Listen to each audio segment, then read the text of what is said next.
Namaskar, Nilesh Oak with another session of Shraddha and Pradnya. This would be session number 34 in this series. And in this episode, we are going to talk about very interesting but also puzzling description given by Bhagwan Vyasadeva in the Mahabharata text related to the astronomy evidence, planetary evidence, and specifically of two planets, Brihaspati and Shanishchara, Jupiter and Saturn. There is no doubt about their identification. And as I have shown that the description, or actually rather descriptions, they all match for 5561 BCE. However, out of these multiple descriptions, cumulatively, I would say amounting to about 10 between the Jupiter and Saturn together, we are going to look at only one specific description and explore it further. Now, that particular shlok is here. This occurs just before the first day of the Mahabharata war. Bhagwan Vyasadeva is describing nimitta to Dhritarashtra, a series of nimitta, science. Some of them are non-astronomical in nature, others are astronomical in nature. We are only looking at those that are astronomical in nature. Now, just to re-emphasize, why are we only looking at the astronomical ones? Because that's what my theory is. How did I arrive at 5561 BC? It's based on my theory, hetu, in an Darshana speak, reasoning, is that astronomy descriptions of the Mahabharata text are astronomy descriptions of the sky of Mahabharata times. Now, naturally, Mahabharata text is huge and there are many upakhyan and so on. So if the upakhyan does not relate to the Mahabharata or does not relate specifically to the Mahabharata war, even the main akhyan, if it does not relate to the Mahabharata war timeline, and it has astronomy descriptions, they can be still discussed, they can be still used, but we have nothing to do with it because that has nothing to do with determining the timing of the Mahabharata war. So we are looking at those astronomy descriptions which has relevance to dating the Mahabharata war. Now, if there is ever a dispute as to if specific astronomy observation should be counted or considered or should be included in the analysis of the dating of the Mahabharata war, we should always err on the side of including it. What I mean by that is there may be some description of some other astronomy phenomenon occurring far away from the Mahabharata war. But if it is astronomy in nature, no harm in actually including it. Now, sometimes the astronomy evidence may not be substantial, and therefore it may not help us in deciding a specific timeline for the other event of Mahabharata that has nothing to do with the Mahabharata war. All right. But this one is very much a description related to the Mahabharata war and described by Bhagwan Vyasadeva to Dhritarashtra day before the Mahabharata war. Out of this, we have already discussed how these two planets, Brihaspati and Shanishchara, two graha, described here, and that's what we are going to discuss today, described here with coppery extensions, Tamra Runashikho. That we have not discussed yet, but we have already discussed prajvalanta, that they were brighter. Now, of course, all planets are bright in general, otherwise we won't able to see them. But there is a specific mention of them as a prajvalanta in this case. And now that we are familiar, if you have watched my previous episodes, if not, you need to stop this, go watch those episodes. We now understand exactly what retrograde motion is and what are the characteristics of a planet, especially superior planets such as Mars, Jupiter, and Saturn during retrograde. This prajvalanta becomes extremely useful. The next word in the first line is sthito. They both of them have become stationary. That is another characteristic of a planet becoming retrograde. The next line, I'm going to mention it in my analysis, but we are not going to address it in this particular episode. Saptarshanam udaranam samavachadya vaiprabham. These two planets with coppery extensions have become so bright and have become stationary that as if they have dimmed the brightness of Saptarshis, that we are going to address in another episode, the Saptarshi portion. And these two planets, Brihaspati and Jupiter with coppery extensions, dimming the light or dimming the brightness of Saptarshis. Quickly, let's go to the next line. Samastharasthainancho graho prajvalita vubho. For up to a year, they have become stationary in one place. And again, both of them had become brighter. And who are those two? Of course, Brihaspati and Shanishchara. We know that, right? All four lines are referring to Jupiter and Saturn. And where was this happening? It was happening in the vicinity of Nakshatra Vishakha, Vishakayo Samipastho. All right. In this episode, we are going to address the issue of Graho Tamra Runashikho. Okay, these two planets with the coppery extensions. That is indeed, I wouldn't say puzzling, but it's very intriguing. Okay, so let's look at them. So the scope of discussion then is that Jupiter and Saturn, I mean, nobody should be doubting their identification. That's very clear. The way you see Brihaspati and Shanishchara here in this particular verse, shlok, is exactly how it is occurring every time there is a discussion of it.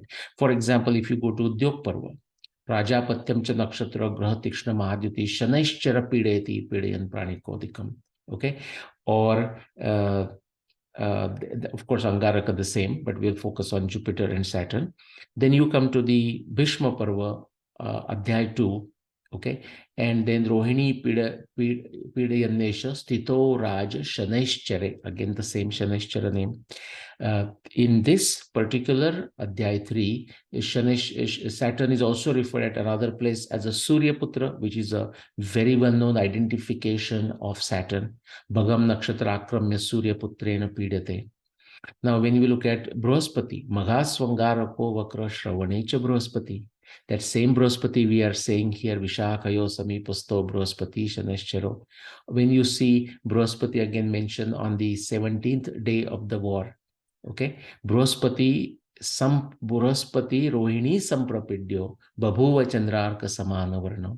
Or when you hear the description of only Moon and Saturn fighting together, and its comparison, of this celestial formation and its comparison with Shalya and Yudhishthir fighting on the 18th day of the war, again you hear the word Shanishchara. So it's extremely consistent. So that's not an issue.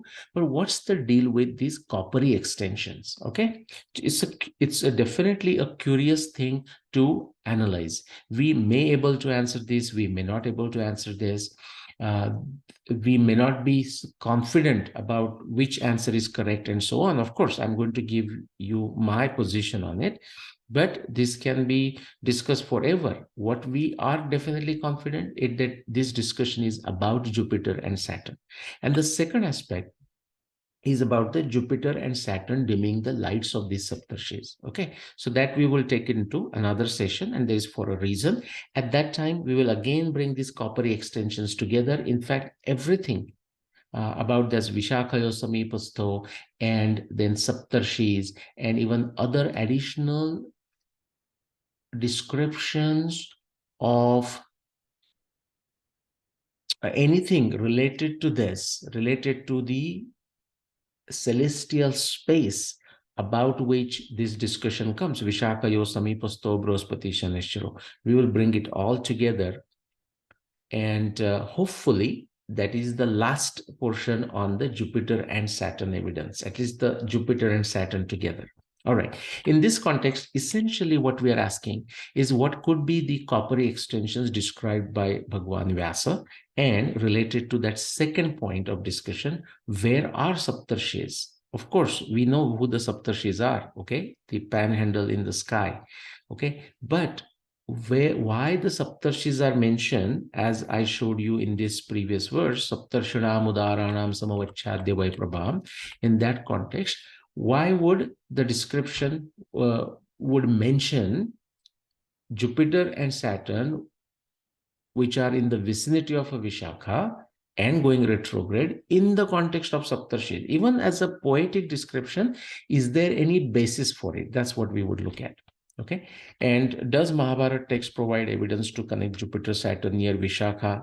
Well, that it already does. I showed that. But dimming the Saptarshis, and does this additional evidence corroborate 5561 BC? So the last two questions, we are going to look at it in another episode in the connection with the scope of discussion point number 2. Jupiter and Saturn dimming the lights of Saptarshis. So right for this one, we are going to only focus on Jupiter and Saturn with coppery extensions. All right. Now, so in 5561 BC, but in general, I mean, if they have a coppery extensions of some kind that Bhagwan Vyasadeva is describing, they are not going to suddenly disappear. Hope not. All right. So what they could be, it would be good to know, like to say that, well, we don't know exactly what Bhagwan Vyasadeva had in his mind. What all we are trying to do is understand his mind.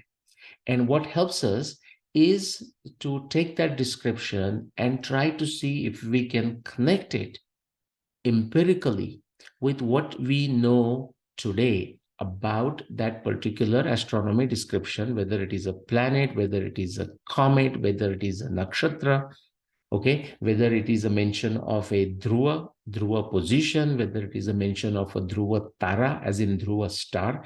Now, it's important to understand the position of a dhruva, like north celestial point or north celestial pole, is different than north pole star. We are always going to have a NCP, North Celestial Point. We will always have a SCP, South Celestial Point, but we may or may not have a North Pole Star or a South Pole Star at any given point. Okay, so that's the important point. Now, coming to coppery extensions, let's begin with the baseline, that we don't know for sure what Bhagwan Vyasadeva had in his mind when he refers to both Jupiter and Saturn. Did I say Jupiter and Saturn? Forgive me, guys. Okay. I meant here Brahaspati and Saturn. So Brahaspati and Shanishchara, or Jupiter and Saturn. Forgive me. So I'll correct this afterwards, but that's, so this is a good example, right? So for example, this is not intentional, but even as simple as when I wanted to write Jupiter and Saturn, or Brahaspati and Shanishchara, I wrote Brahaspati and Jupiter. I mean, that's how the errors can be introduced, but somebody is not going to say, oh my God, who is this guy? He's thinking Brahaspati and Jupiter as a two different thing. Actually, many Mahabharata researchers do that. That's extremely naive, extremely childish, but that's why this just happened, and I'm telling you, that's how actually many times even the Pathabhed come into the picture, or other kinds of minor errors happen. What do? We just accept the error and we correct it. Okay, so it's a Brahaspati and Shanishchara, or Jupiter and Saturn. That's what I mean, by the way. I'm glad I noticed it right here when I was talking about it. Otherwise, all right, so we are going to start by exploring something.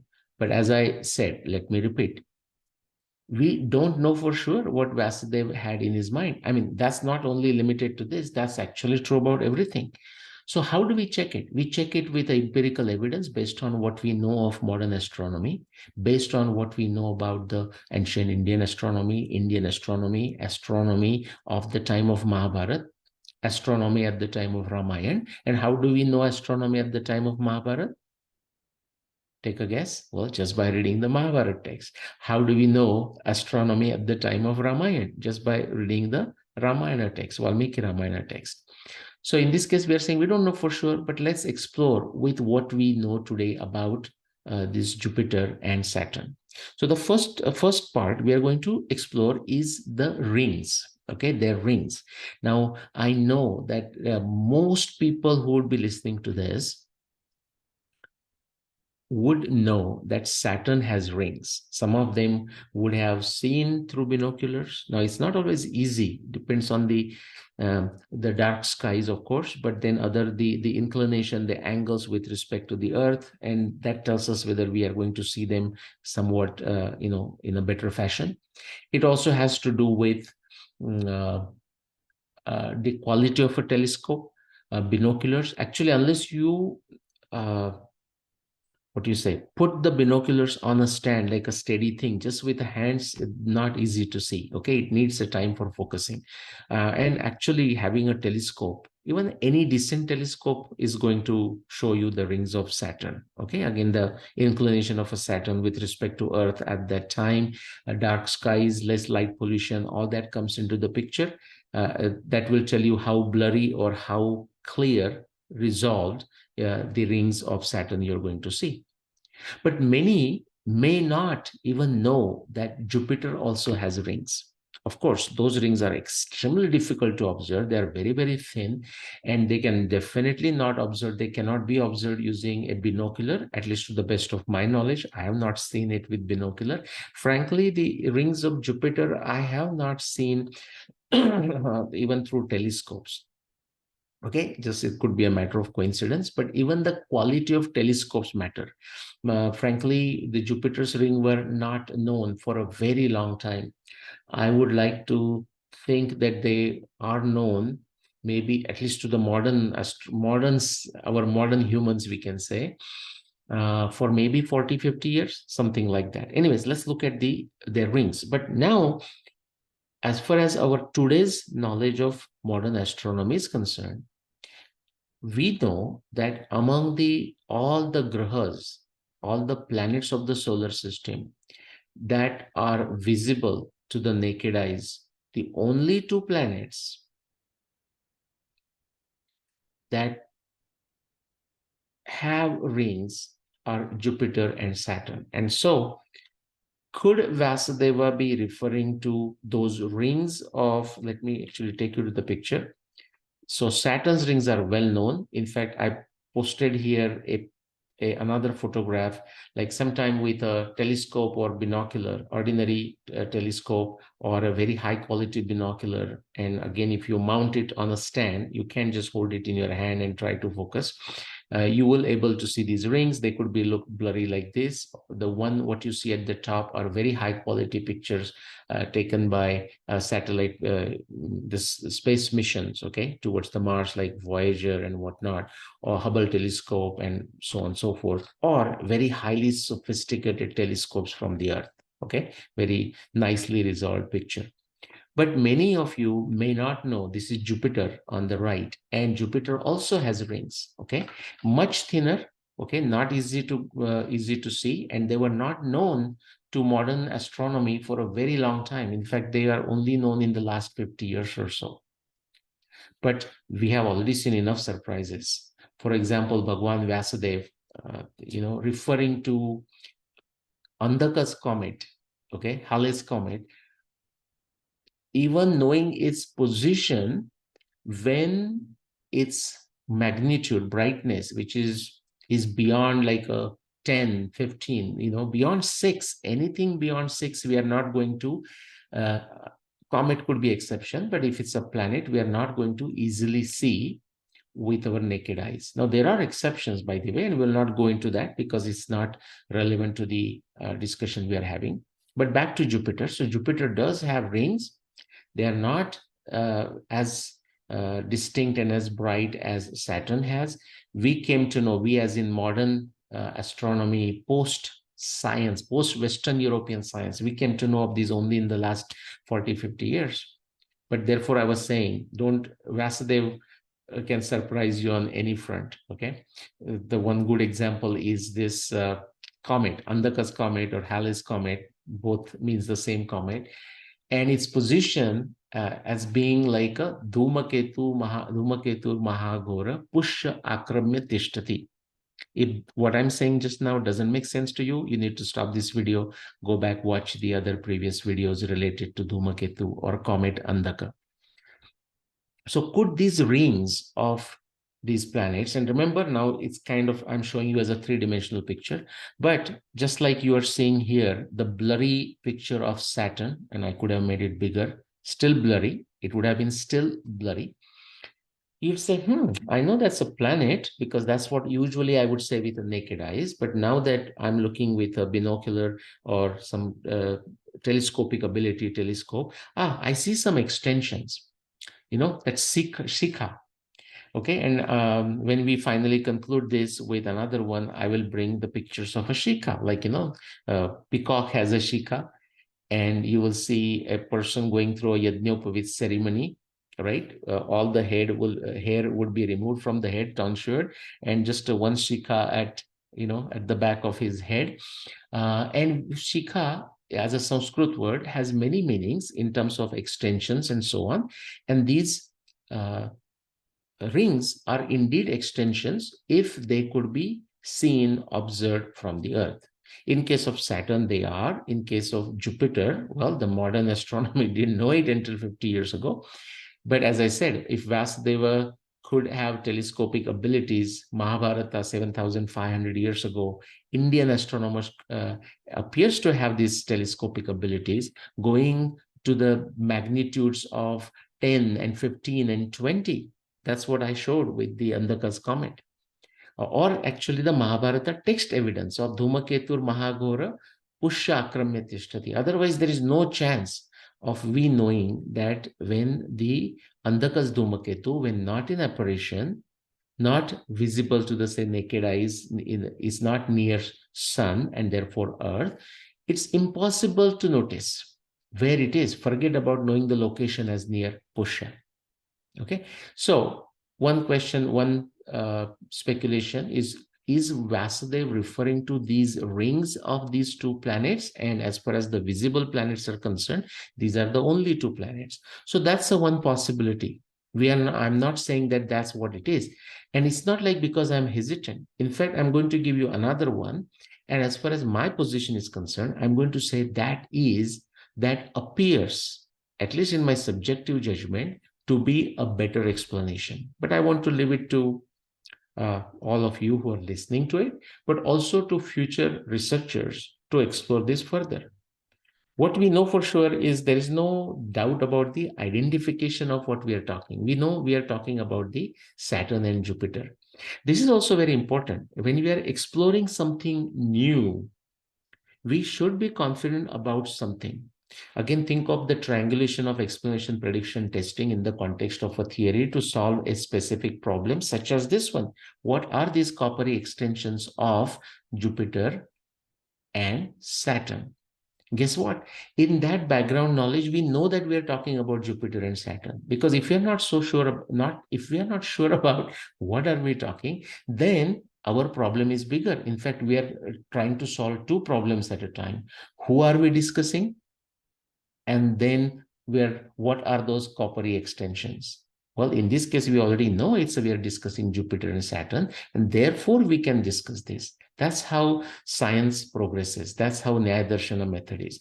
You solve one problem, usually that leads to more problems of higher complexity. Then you propose a different theory, or you use the same theory if that's applicable, but devise more spectacular, more curious, more ingenious experiments to explore that further. And this, what we are doing, is an experiment.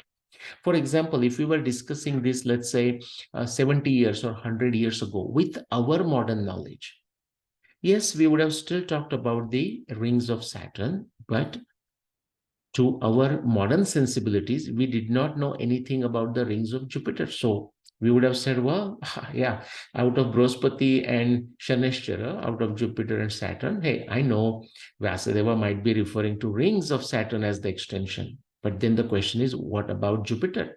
At least today in 2022, when we are discussing it, that is not an issue. We say, well, Jupiter also has rings. Now we know that. Now, how Vyasadeva could see those, it's a different issue. So one answer possibly, the coppery extension, could be that Vyasadeva is referring to these rings. But there is another possible explanation. Now, we don't know which one of the two Vyasadeva had in mind. I am going to tell you my preference. I'm going to also give you the reasoning, the hetu behind it, why I think one of the two I consider a better explanation or better approximation to what Vyasadeva was thinking.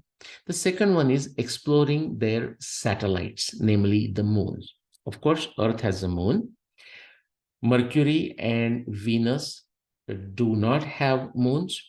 Now, remember, keep in mind when I say that statement carefully, if you explore it more through high quality binoculars or a mission like satellite or space missions to Venus and Mercury, you might come across something that we don't know right now. For example, how many of you know that or how many of you would have thought that, oh, Mars doesn't have any moon or satellites, but now actually we know that there are, whether to qualify them as a satellite or not, whether to qualify them as a moon or not, that becomes just a very ordinary debate. Just like Pluto, is that a planet or not? Like, they discovered, they put it as a planet, now they want to remove that, that will go on. My point is, as far as we know, and with a easy level of magnification or resolution, telescopic abilities, we know that Mercury and Venus do not have satellites moon. Earth has one moon, but that's to be not counted here because we are already counting this as a separate moon, the moon, Chandra, Shashi, and all that. And then Mars doesn't have a satellite or did not have a satellite in the sense we are talking. Now we know that it does actually, and you can explore it on a Google. And then, but as far as the Jupiter and Saturn, we know, I'm talking of modern astronomy, we know that they have satellites, they have moons. So could these satellites, the moons of Jupiter and Saturn, could these be described by Vyasadeva as their extension? Let's look at this. So let's look at first at the Jupiter. Now, in case of Jupiter, it is actually not that difficult to notice the moons of Jupiter, and actually like they're moving pretty fast. If you observe it tonight, let's say, and then you observe it tomorrow night and a day after, you're going to see variations like the pictures I'm showing you on the left. With a few days difference, just even consecutive days, you are going to see a significant difference in the changes in their positions. By the way, Jupiter has many satellites, but these four are very easy to observe. Okay, so I'm showing you three different scenarios, three different pictures of Jupiter with its satellites, with its moon. And now what do you see? No, these are very high resolution photographs, but seen with a binocular with some telescopic ability, a person can easily see these as extensions, as a shikha. And I'm going to show you the last episode in this series, pictures of shikha. Okay, so extension. So yes, the satellites / moons of the Jupiter, Vyasadeva could be describing as the shikha, the coppery extensions. Okay, now I'm going to discuss Saturn in a minute, but this is my thought, my assertion that Vyasadeva is referring to the moons of the Jupiter and moons of the Saturn when he says Graho Tamra Aruna Shikho, that Tamra Aruna, coppery extension, he's referring to the moons of Jupiter and moons of Saturn. I just showed you the moons of Jupiter. Let's look at the moons of Saturn, exploring the satellite moons of Saturn. Now, Saturn is a bit tricky. Again, it's far away. And the moons of Saturn, actually they're pretty big, but because of the distance, they are not as easy to see as the moons of Jupiter. Actually, moons of Jupiter you can see through binoculars. A good binoculars, dark night, clear skies, you will able to see them. Okay, it may take some time. Even during my corporate career and in sales, me and my colleagues, many times I'll take them at night, which are places we are going. And if it's a dark skies, especially when I was up in Canada, it was not that difficult to get out of the city and actually find extremely dark skies. And we used to do that very often. Now, but talking of Saturn, which other than seeing the rings, I personally haven't spent time other than when I have gone. I'm trying to think. Once we were in Santa Fe, New Mexico, and there we spent some time looking at the Saturn's moon, but even there, it's a tough one. It's not as easy as looking at the moons of Jupiter, again, because of a distance and resolution issues and so on. Anyways, what I want to show you is actually if you have a telescope, dark skies, and a decent telescope, like 6-inch reflector telescope, for example, which in the dark skies can give you a resolution, like can enable you as a limit, as a resolution limit, telescopic limit objects. So 6 is what limit on the naked eye resolution. It can take you very comfortably, again conditions need to be favorable, up to like 10 magnitude, which is you will not never zero, absolute no chance of seeing it through with the naked eyes. It may actually go up to 11, 12, 13 and so on, and there are mathematics to work this out. You can do this. My point is, if you have a decent reflector type of telescope and dark skies, you will able to see up to, there are many moons but of Saturn, but up to 7 moons of Saturn. Now, this is just, I don't know if it's a coincidence, I mean, those of you who are already into have telescopes, you will able to relate to what I'm trying to say here, 6-inch reflector telescope, but you don't need to know anything technical. Beyond that, it actually gets very difficult, okay? You need a significant power to know this. This 7 is going to have some fascinating connection with Indian astronomy, and I'm going to share that and we will stop.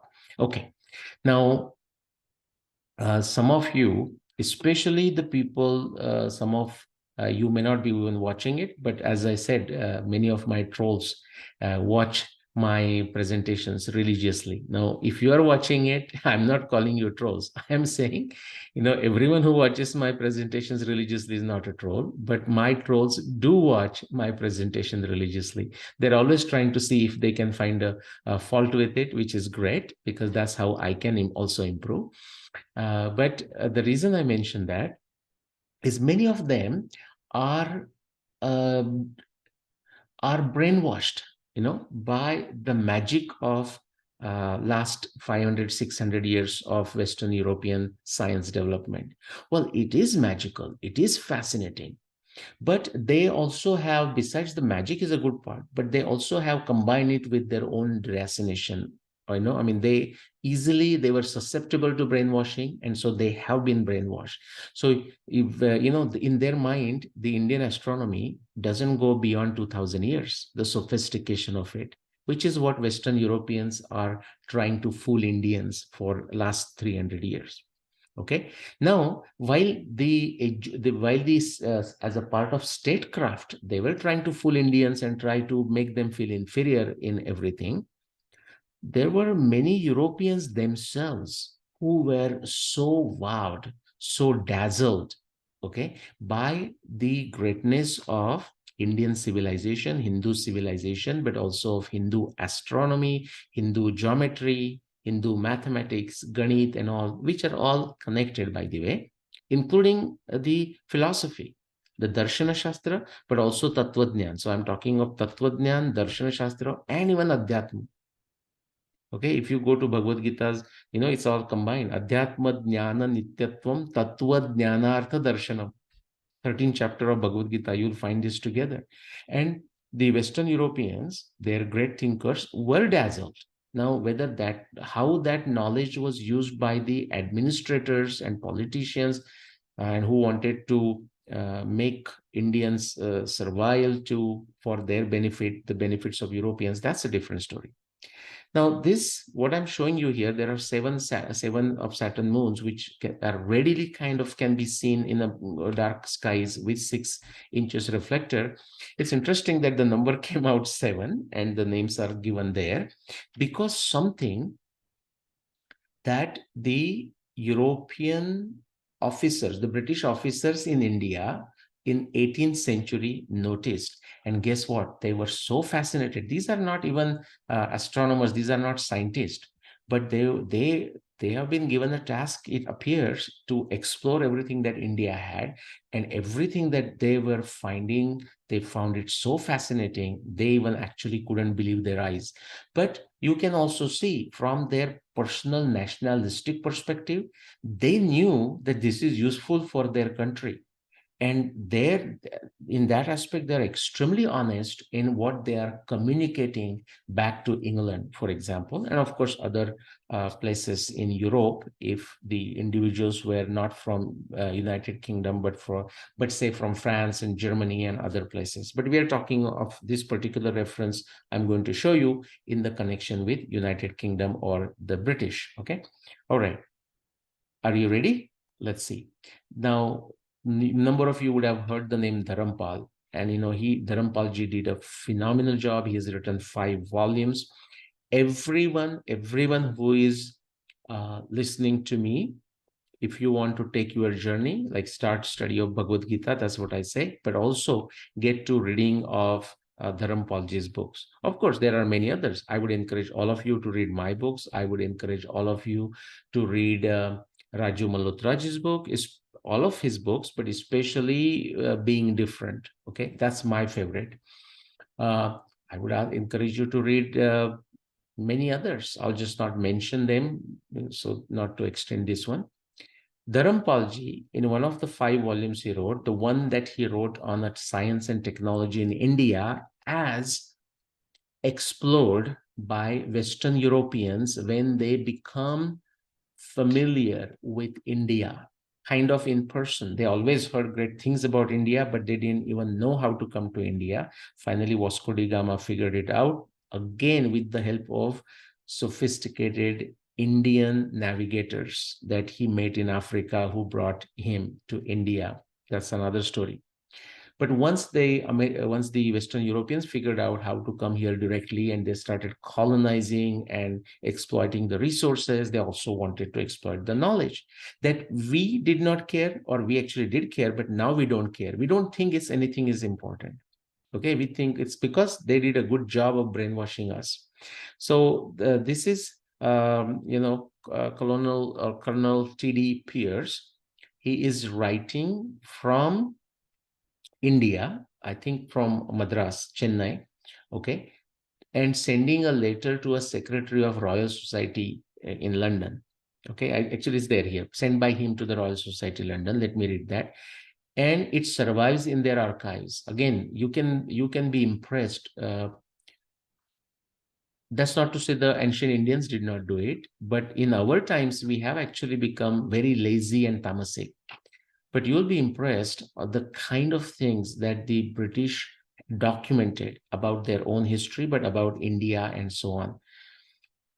It will be just a total digression. Dharampalji did a great job. I know a few others, but one of my very good friend, Sanket Kulkarni, who spends his extremely valuable time in British Library and always finds such a amazing nuggets. I mean, he and me have discussions, and he usually posts them in social media and so on. Anyways, so I call Sanket Kulkarni the Dharampal of our times, by the way, he's that dedicated. Anyways, this is work of Dharampalji. So in the summary, he's writing. So Pierce, he sent the letter and he refers to, and I'll tell you the timing of it. This is around late 18th century, 1780, 1783 or so. And the date has a great significance. So pay attention. So Pierce wrote to Secretary of Royal Society, London, and in that letter, he is referring to the Indian knowledge of 4 satellites of Jupiter. Now, although he's writing a letter in late 18th century, what is important to know is that Galileo seeing the 4 moons of Jupiter, that knowledge has not come into the is not a mainstream knowledge in India at that time. So keep this in mind, okay? Because this is important. So the Indian knowledge of 4 satellites of Jupiter, Pierce is totally dazzled and fascinated. Why? Because that was not the knowledge in Europe until beginning of 17th century, 1609 or so, when Galileo identified them. Until then, they were not aware of the 4 satellites of Jupiter, but Pierce is finding out that Indians knew it for a very long time, although he's writing the letter in 1780 or 83 or so. But something more, and the 7 satellites of Saturn. And when you see the history of that, you should be fascinated if you understand how to take this knowledge and put it logically together. Pierce, no, why do I mention that? Most of you guys will get it. But those few who are extremely naive and very poor in scientific acumen and logical reasoning, they will not able to even process this simple information. And therefore, guys, I take time and I go slow and I repeat things. Still, they will write extremely idiotic comment or send me extremely idiotic email. Okay.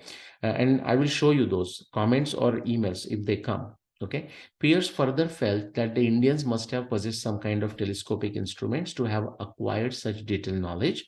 The author of Pierce's memoirs, while including a slightly modified version of this piece in the memoirs, writes and so on. But let me first write what Pierce had written, and then what Dharampalji had written, and some of the writers of the memoirs who wrote about Pierce. Okay. So this is actually from the paper itself, or from the letter that Pierce wrote to Secretary of Royal Society, London. Look at the title, look at the date. Very important. If you understand it, it should fascinate you. If you're not fascinated at the end of this, then you did not understand it. The title he gave to that letter is On the 6th Satellite of Saturn. When is it dated? From Chennai, Madras, 22nd September 1783. Very important that you remember these dates and even the title. On the 6th Satellite of Saturn. Okay. So that you know where to focus in this write-up, I'm going to underline it. Okay. Yet I really had not time to translate it. This is Pierce writing to Secretary, except the small part that ascertained the age of the book and the account of Saturn, in which there is not, however, any mention of the satellites or ring or anything else, and the account of his periodic time is erroneous. Okay. And meaning he is talking to some Brahmin, okay, astrologer or astronomer, actually astrologer, he just knows how to do calculation. He's using a Karana Grantha. Again, that will go into too much detail. We would have to go into much detail. And so therefore Pierce is saying, he doesn't know, he's not an expert there, and plainly relates to the 7th planet. Just to avoid the digression, I'll not talk about it because that itself is also fascinating. Okay, the period of which is about 60 years and which is very seldom seen. Just pay attention to this. I will take actually a couple of minutes and tell you because it is so fascinating. It should give you goosebumps. Okay, why? See, there are, so starting with the Mercury, okay, so sun we know, moon is different, and Pierce knows that by that time, this is after Newton, after Kepler, after Galileo, after Copernicus. Keep that in mind. That's why I said the date is important. So Mercury, Venus, Earth, Mars, Jupiter, and Saturn. So 6 planets. But here that Brahmin that that Pierce had discussed this matter with, trying to understand Indian astronomy, some ordinary astrologer type of person, not like an expert in astronomy, That fellow was, say, account of his periodic time, he says erroneous. This guy is saying, okay, who? Pierce is saying, and plainly relates to the seventh planet. Now Europe is becoming aware of these things by this time, okay? The Uranus, Neptune, Pluto, and you can go and Google and look at the timing when they finally identified. That's not the subject today, so I'm not going there. Just want to show you that this Brahmin is making a mention of the seventh planet. The period of which that Brahmin supposedly said, and the way Pierce understood, is about 60 years, and which is very seldom seen, not easily seen. If you look at the magnitude of Uranus, for example, you will see what I mean by that. I will not even comment more on it. Let me give this to you as a homework. Go look at the magnitude of Uranus, okay? And could it be seen in principle by naked eyes? If not, how it could be seen and so on. But he's giving a period of 60 years. Now the Saturn is 30. Okay, so sometimes Pierce is confusing. Does this Brahmin guy really know? Is he confusing the 30 years cyclical period of Saturn with 60 years? No, that's not what the Brahmin individual is doing. In fact, if you notice the orbital period of Uranus is now, the modern value is about what, 84 years or so. But remember, the erroneous number to a ordinary folks could be there because the planet is very seldomly seen, which is to say all proper conditions, and they knew. So this will be another mystery. I don't want to talk about it. Otherwise, it will be a digression from the subject we are discussing, which is satellites moon of Jupiter and satellites moon of Saturn in the context of coppery extensions described by Vasudev 7,500 plus years ago. Okay, so back to that subject. Which is very seldom seen, and when seen is deemed ominous to the world in general, so says the learned Brahmin with whom I talked. That's what Pierce is saying, writing to secretary. Now, let's focus back. The instant Pierce says, I saw the figure, it struck me as emblematical of Saturn. Okay, the other figure he's referring. So the letter is not very clear. The subject has changed, but it's not very clear from the letter. And as representing him, possessed of what till very lately we were ignorant. By him, he means Saturn, by the way. And he says, possessed of what till very lately we were ignorant. We as in British, we as in Europeans, by the way. I mean his satellites and ring. His satellites as in he's equal to Saturn, by the way. Hitherto, only 5 satellites have been seen by Europeans. So when he's writing the letter, please keep this in mind. When he's writing the letter in 1783, the Europeans are only aware of the 5 satellites, 5 moons of the Saturn. He meaning Saturn is here represented as having 6, actually 7, as you will see. And their names, I presume, are expressed by the figures held in the hands, like shown with the 7 arms. The arms show that these bodies are movable, okay? So like, because arms can be moved, so think of it as a Saturn as shown as a Devata with 7 arms, something like this. Unfortunately, he had the picture, but the photograph has not survived. The picture or whatever he drew Pierce drew has not survived, or what the Brahmin individual drew or showed has not survived. So too sad, we don't have it. Anyways, the arms, he's saying, well, the arms move, just like, the moons are going to move if you watch from one day to another, in case of, say, Jupiter or even Saturn. The arms show that these bodies are movable, but cannot separate from the planet. Guys, if this doesn't give you goosebumps, you don't understand this business. And you don't know how to put this in the context of the knowledge of a very rudimentary knowledge of Europeans. Again, in no way I'm putting them down. In fact, look at their curiosity. Nyaya talks about Jidnyasa. Okay, Jidnyasa, then Samshaya Vidasa, by understanding, going through the Pratyaksha and Anumana, and understanding which problems to tackle, Shakya Prapti. These are the different avayava of a Nyaya Darshana that the Western Europeans or British are practicing then. Even frankly, the researchers practice now. We have become lazy. Anyways, back to this. So the arms show that these bodies are movable, but cannot separate from the planet. Now we know that. Now, of course, Pierce also knows it with the great work of Galileo and Kepler and Newton by the time he's writing this.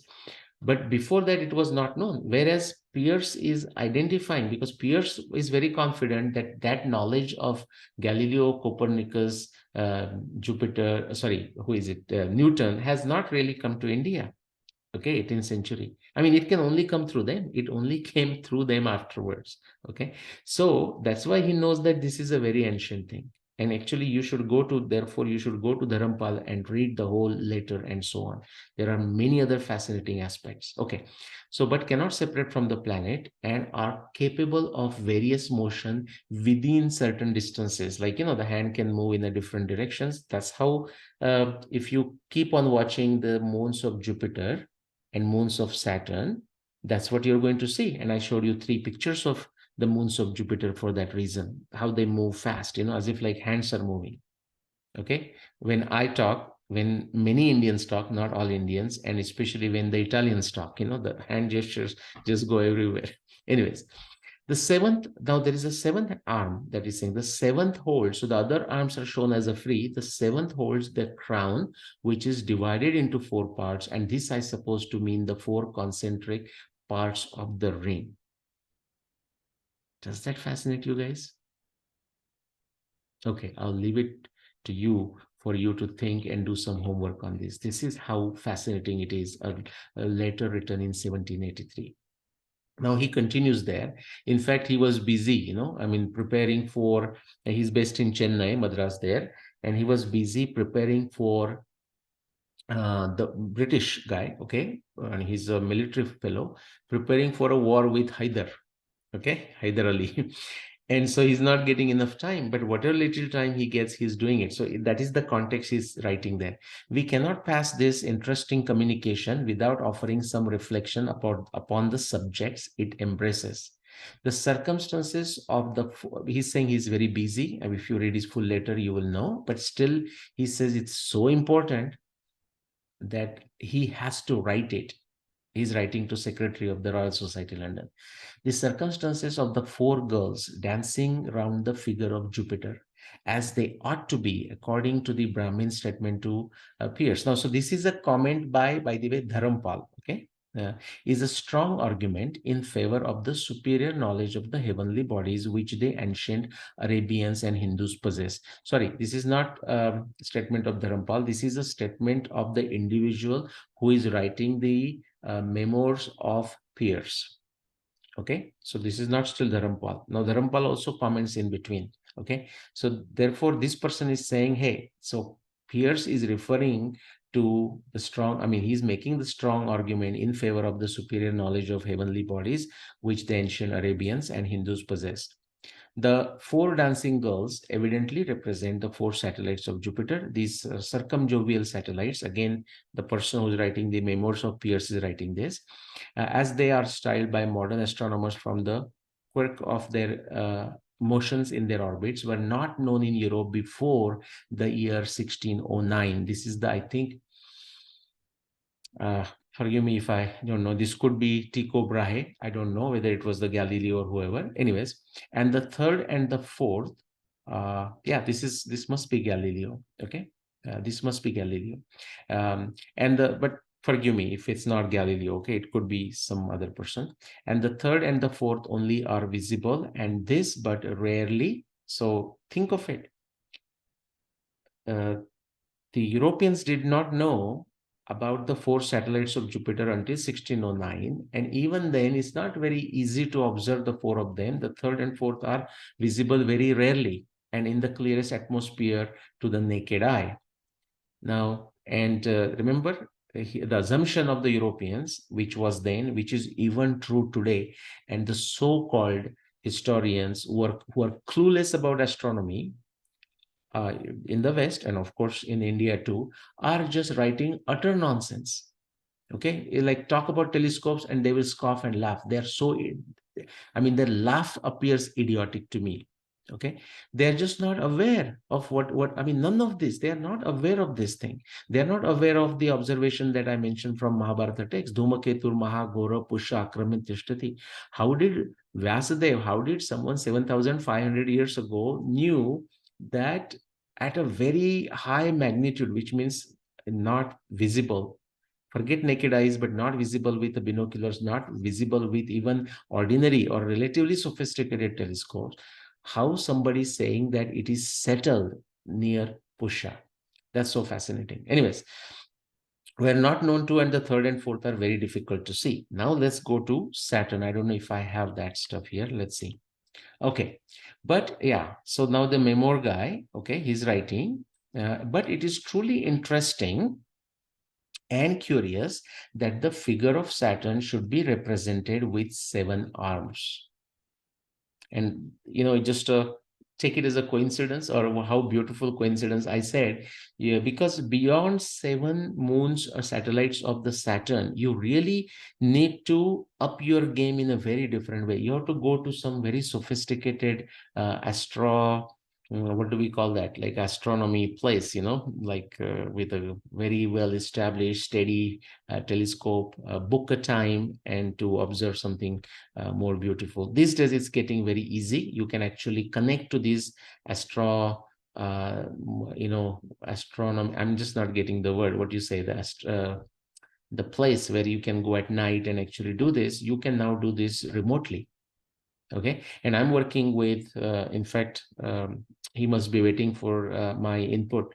I'm working with a great instructor of astronomy in India who is trying to put together syllabus in astronomy, both Western astronomy, modern astronomy, and Indian astronomy. And I have to give my input for the syllabus. But he also told me, and I knew, but I didn't know how that was so easy, and that was also possible from India, that through remote, through internet and all, you can connect with all these astronomy places, okay, where we have got very sophisticated telescopes around the world. Anyways, but back to this time, when this is written. He says, at the time of Colonel Pierce wrote his letter to the Royal Society, the sixth satellite of Saturn had not been discovered. If you're paying attention, this is very important. Why? The letter is written in 1783. Now, this Memor individual, or could be Dharampal, is saying it was first discovered by Herschel on the 28th August 1789, and the seventh satellite just discovered after a few months the same year, but which the seventh arm of the figure from India that Pierce wrote about, without dispute, must be intended to represent, was not discovered by Herschel until he had completed his grand telescope of 40 feet low focal length. Pay attention, okay? 40 feet focal length when it was first observed by him on the 17th September 1789. We are talking the moon satellites of Saturn. Don't confuse that with Uranus, Neptune, Pluto, please, because you will see the Herschel's name again in that context. Okay, this was not done, and Indians were talking about it, and in a very casual way. Of course, they are not saying satellites, they are saying 7 arms of the Saturn. All right, or the 4 dancing girls around Jupiter, which is our tradition from deep antiquity, to take the complex matter and try to make it simple so that it is remembered by people in a story form, and everyone is interested in the story, and then the story is told from one generation to another. And you see that in the Mahabharata, you see that in the Ramayana. The stories are told, the astronomy phenomena, other natural phenomena are told in a metaphorical form so that they get preserved. Okay, all right. All the satellites of Saturn are so small, and the planet is so remote from the Earth that the best telescopes are necessary to observing them. I would agree with that. That is my experience. May not the seventh arm having hold of the ring denote a circumstance connected with the orbits of these planets, which is that the planes of their orbits so nearly accord with that of the ring that the difference is not perceptible? Undoubtedly, the ancient astronomers must have possessed the best instruments, probably differing from modern ones, but fully powerful. Okay, all right. So just to summarize, as far as the Jupiter and Saturn's, their coppery extensions are concerned, we can start with, we exactly don't know, we truly don't know what Vasudev had in mind when he referred to the coppery extensions, Graho Tamra Arunashiko of Brihaspati and Saturn.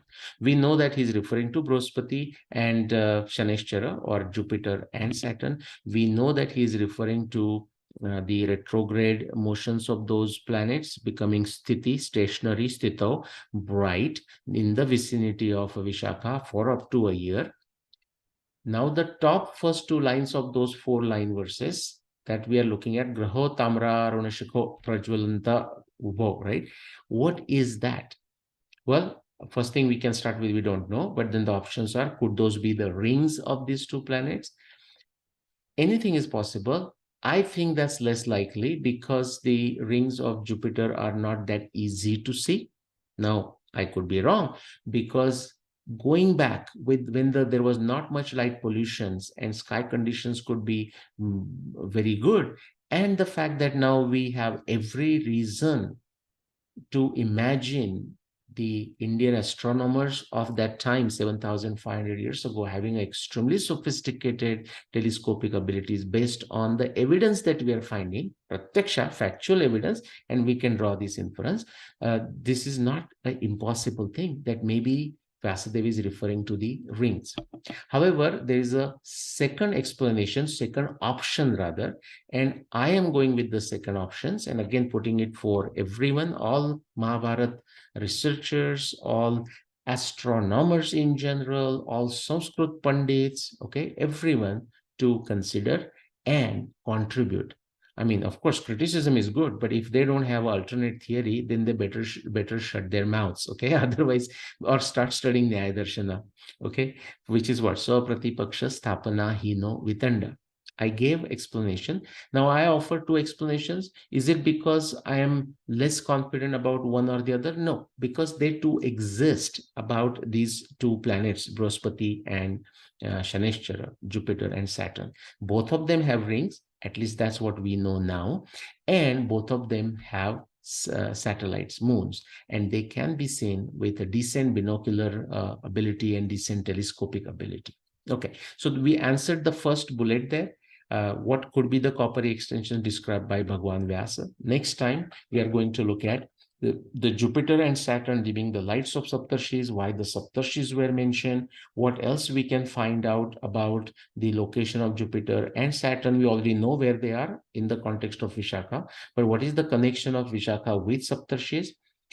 Can we find these references, although they are well known in modern astronomy and Indian astronomy, but can we find even those relevant descriptions in the Mahabharata text itself? Now, if we would have not found them, it would not have been a big deal.